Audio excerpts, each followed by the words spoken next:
Do you believe, if I can ask you a direct question, that you are the beneficiary of white privilege here at Amherst? Yes or no? Well, yeah, and Pause. Okay. If you are, can I ask you a further question? Okay, yeah, but I don't just say it in a I don't say it in a self-flagellating and self-aggrandizing way. Hold on. Okay, go on. You know what?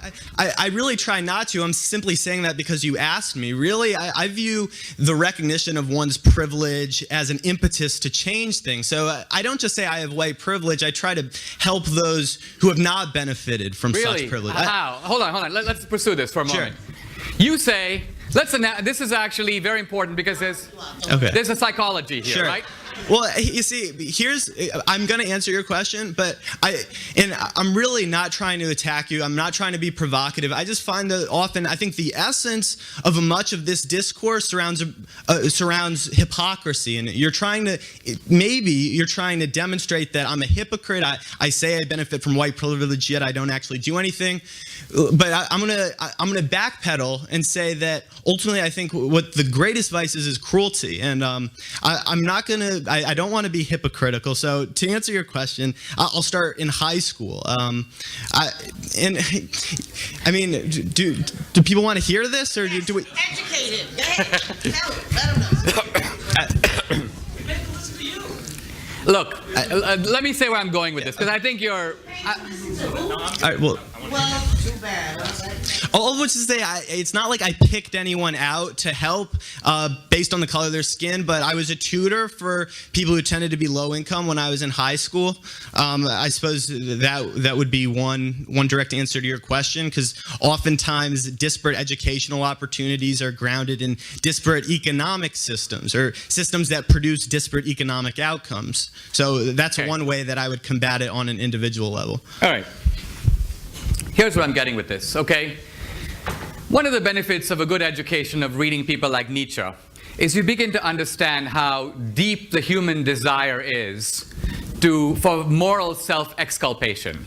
Moral self-exculpation. Now, you say, and I didn't say this, you said this, I'm a beneficiary of illicit white privilege, okay? Illicit? Well, isn't all white privilege illicit? Is it deserved? Well, in this current system, there is legality. Illicit means immoral. Okay. Then immoral white privilege. Yeah. Okay. So then if I were to say to you, there are surely many deserving minorities who would like to come to Amherst but have the inherited disadvantage of American history. Therefore, since you are an acknowledged beneficiary of illicit privilege, would you be willing to step aside voluntarily, putting your own moral mouth where your self-proclaimed virtue is, and give your seat, not my seat. I realize you may be super generous with other people's advantages and favor affirmative action, so other white kids who apply to Amherst are turned away to open spaces for minorities. But I'm not talking about you acting out your virtue on them. I'm talking about you acting out your virtue on you. Mm-hmm. Are you willing to give up your illicit seat that you don't deserve here at Amherst to make room for a disadvantaged minority, yes or no? Okay, well, let me start here. I don't know how you got on the topic of affirmative action. By following the logic of your... No, I never said specifically that I think that race-based affirmative action is the best way to rectify the systems of injustice that... Why don't you practice it by stepping out?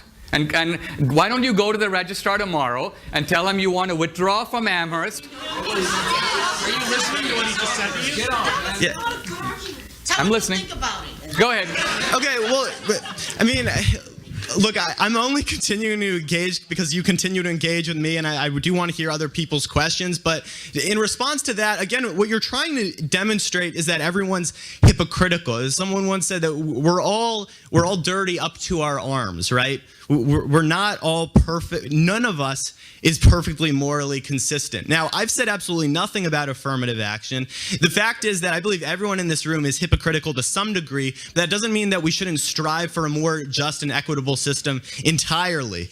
There have been points in my life in which I have given up some of the privileges with which I have been endowed simply because I realized that it wasn't the right thing to do. At the same time, I think everyone needs to survive, and that we understand that we exist in an imperfect system, and that we have to conduct our business in such a way as to not only adhere to our moral standards, but to the standards imposed upon us by the system in which we live.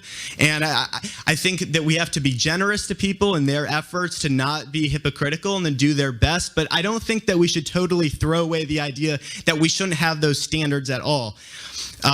So that's my response to you, but I would still like a response to my question regarding the inequity that I talked about with the U.S. Department of Veterans Affairs. That is wealth that is passed down, and it's documentable wealth. The same way that the wealth created, or the wealth stolen as a product of slavery, was also documentable wealth. We have numbers that demonstrate precisely how much wealth was stolen, and that's money that in some way could be given back. Now, if we're saying that it's absolutely impossible to give that money back because it's too hard to trace, we'd have to give money to the African tribes, we'd have to give money to people who are no longer exist. That's absolutely fine, but we have to understand that we haven't really come to terms with that injustice that's been perpetrated, and if we are admitting that no one is perfectly entitled to absolutely everything that their ancestors had stolen from them, then we also have to accept that there are people today who benefit from the fact that their parents and grandparents profited from this immoral system. And the way to deal with that is with a social safety net that enables everyone to thrive. I'll leave you there. Yes. Well,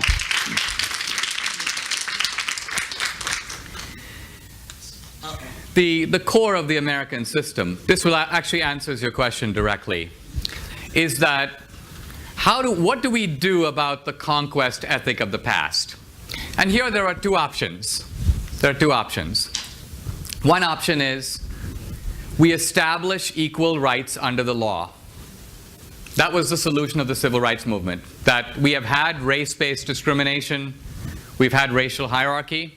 Let's stop. Let's treat people according to the color of according to the content of their character. Equal rights under the law. Equal rights under the law. The other option, which you're defending, is you could essentially call it, let's correct for history. Let's correct for history. Let's try to find out who are the people in possession of stolen goods, and let's return it. Now, the first thing I'm trying to say is, this is a hugely controversial principle because it actually involves wrecking the freedom of a free society. You basically have to put it frankly, if we were to carry that out, go into people's homes and take their stuff. Take their furniture, take their cars. You don't seem to have even the guts to do that. You don't have the moral self-confidence to do it yourself. It may be, if I am advocating a rule of social justice and I'm advocating it for the whole society, before I persuade everybody else, let's say I'm a Christian and I believe everybody should give 10% of their wealth to help the poor. And I go, you know what? The Bible says this, the Bible says that, everybody should give 10% of their wealth to help the poor. And somebody says, Dinesh, are you giving 10% of your wealth? And I'm like, actually no, but I did do some tutoring. And you go, wait a minute, aren't you advocating, aren't you saying that there is a moral duty to do this? Why don't you do it? Before you convince us, you do it. And you're like, I don't think I should do it because society is extremely complex, and I don't think I should do it unless everybody else does it. No, either you believe in it and you do it. Once you've done it, you might impress us. And then you might convince the rest of us that our wealth is also ill-gotten. But you can't do it. And I'm not trying to indict everybody of hypocrisy, only you. Because you're the one who said, I'm the beneficiary of illicit privilege. So you're a really good starting point, because I'm asking, if you're in possession of stolen goods, why aren't you willing to return them? So that's why fundamentally I see your charity. You know, during the Civil War, there was a guy who goes, I'm very happy to give, I've given 3 cousins to the war and I'm ready to sacrifice my wife's brother. That's basically your ethics. You're willing to have social justice if other people pay, but you're not willing to pay. So that's the problem. And that's the problem with the progressivism that marches behind social justice while protecting its own privileges. You know how you said, we all have to survive. Really? You have to be at Amherst to survive? You don't have to be at Amherst to survive. You have to be at Amherst to benefit. You have to be at Amherst because you're getting opportunities at this college that many other people are not getting. So if you say you believe in equal opportunity, you're a hypocrite because you are taking advantage of opportunities unavailable to others. But for you, this hypocrisy is fully justified because you are militating on behalf of the poor. But if you are against privilege, this college is privilege. So there's a glaring hypocrisy, and you will never turn your moral mirror on yourself to say, what am I doing about it? That's my point. For you, society should act before you do to enforce your moral code.